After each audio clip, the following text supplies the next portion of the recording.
Hi guys! I'm back with a haul and recently, or actually kahapon galing ako sa end of season sale sa SM North EDSA and I got a few stuff, actually medyo madami.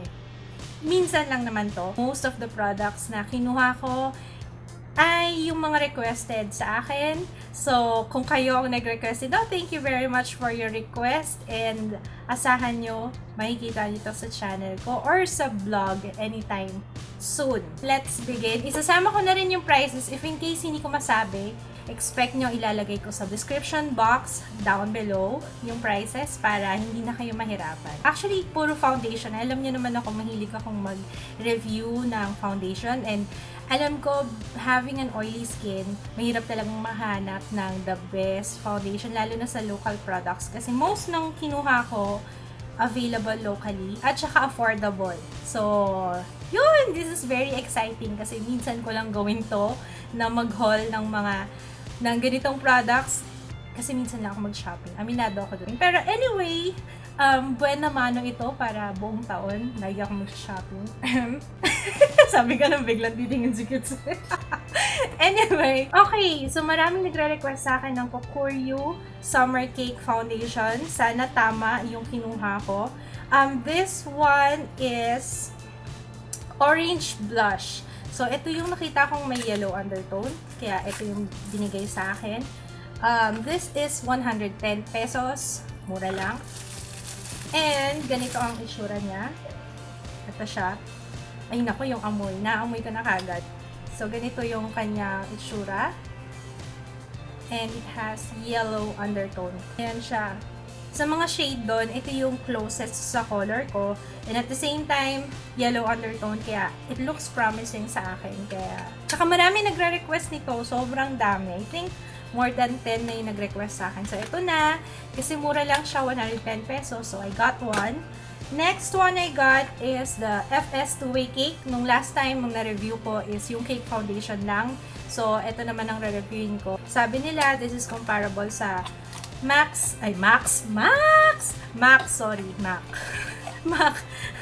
Mac na foundation. Actually, I don't know. Kasi hindi naman ako nagmamac eh. Pero, may nagsabi lang. Ito siya. And meron siyang compartment ng sponge. Yay! And ang swatch, ay wow. Konting ano pa lang. Ang shade na nakuha ko, this is Chino. This is 399. Medyo may kamahalan pala ito. Kala ko mura lang. Fashion 21 Cake Foundation. Marami rin-request sa akin ito. And the shade I got is number 6. This is 195 pesos. At ang itsura niya ay ganito. Ito siya. Ay, malaki. It has SPF 20. Bakit ayaw mabukas? Ano ba? Ayun. Iniikot siya. Iniikot. Wow. Ito rin ay yellow undertone. Yan ang mga gusto ko eh. Ayoko kasi nung ma-pink, diba? Hindi magandang, sa akin hindi talaga, hindi bagay sa akin yung ma-pink. Okay yun sa mga cool undertone, may cool undertone yata. Nag-start talaga ako dati, cake foundation. Kaya, lately lang ako nag-liquid foundation. Kaya, yun, na-share ko lang. Sinabi ko na ba yung price? 195 at ang shade na nakuha ko is number 6. Nichido BB Cream.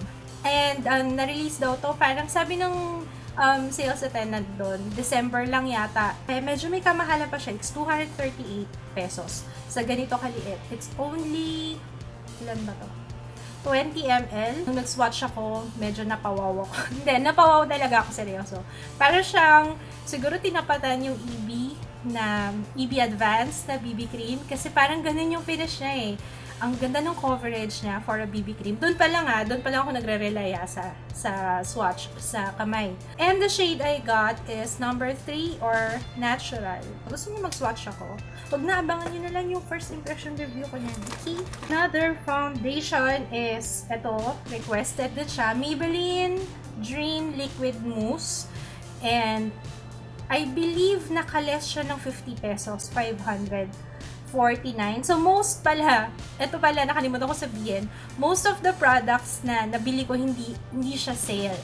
Kasi minsan lang ako mapunta sa SM eh. Kaya dinamihan ko na yung mga nabibili ko sa sa SM lang mismo. Kagaya ng Showwheel, ganyan. And yung Kokuryu. Pero yung iba naman dito, kasama sa sale. Original price niya is $599. Ang aking shade na kinuha is yung light or number 2, classic ivory. Ito yung gamit nung sales attendant doon. E nagustuhan ko yung finish nung foundation sa face niya. Sabi niya ito daw yung gamit niya. Kaya mukhang promising din yan. Next foundation. Puro foundation na kinuha. Next foundation is itong Jazzy Collections Compact Cream Foundation. Alam nyo, nung ini-swatch, may word bang ini-swatch? Nung ini-swatch ko siya, nagets nyo naman, diba? Para siyang natural actor. Ginamitan din siya ng brush nung nag-swatch ako dito. Kaya, sabi ko, parang nga siyang natural actor. Tignan natin. Ang shade na nakuha ko is number 2? Number 2 yata. Open nga natin. Ayan. Number 2, light beige. Light beige. Ito medyo may kamahalan siya. 600 pesos itong foundation na to. Pero maraming nag-recommend sa akin ito kasi maganda daw siya for oily skin. Kaya, tingnan din natin. Gagawin ko rin ito ng first impression review. Kasi nung tinry ko, parang powdery yung finish na. Kaya, another foundation na looks promising. Concealer. This one is from Showwheel. Hide the blemish, you're bluffing. Perfection and natural concealer. 3D traceless defects. Wow. Mura lang to eh. This is 125. Bigyan ko ng chance kasi hindi ko nagustuhan yung first Showwheel na BB cream na na-review ko. So, this is a chance for redemption para sa Showwheel. Baka sakaling yun lang yung product na hindi ko nagustuhan. Baka naman sa ibang products, okay naman sila. The shade na nakuha ko is number 4. Let's swatch. Yan, ito siya. Madali siyang i-blend. Siya ka-powdery yung finish niya eh. But the smell of success. Also from Showwheel, makeup blusher. Ang nakuha ko is natural beige kasi maganda siya. Mukhang natural lang. Ito siya. Tapos meron siyang maliit na salamin. And then meron din siyang sponge. This one is, magkano to? 99 pesos lang. 7 shades ang available. Sayang, sana beach bronze yung kinuha ko. Why? Bakit hindi yun? Siguro hindi ko nakita. Anyways, yan na natin.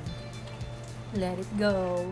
Next, Showwheel na cream eyeshadow. Alam niyo, hindi ako dapat bibili ng eyeshadow palette eh. Pero, nung nag-swatch ako, sabi, ay, wow, ang ganda naman ito. Yung texture niya, alam niyo yun, hindi siya powdery. Gagawa ko rin ng review to or look. Tingnan natin. Ganda, no? Pang party. Sabi naman nung sales lady, yung glitters daw niya sa ibabaw lang. Which is true. Tingnan nyo. Pagkatanggal ko nung nasa ibabaw, wala na yung glitters. Yeah! Hindi siya ganun ka-shimmer. Deceiving lang yung nasa ibabaw, yung glitter sa ibabaw. Creates a gradient effect. Gives you a charming look. Wow. Eyeshadow palette na kinuha ko kasi may numbers yan eh. Number 4 yung kinuha ko. Mascara. Wala na kasi akong mascara. Yung favorite kong mascara, naubos na yung Mary Kay.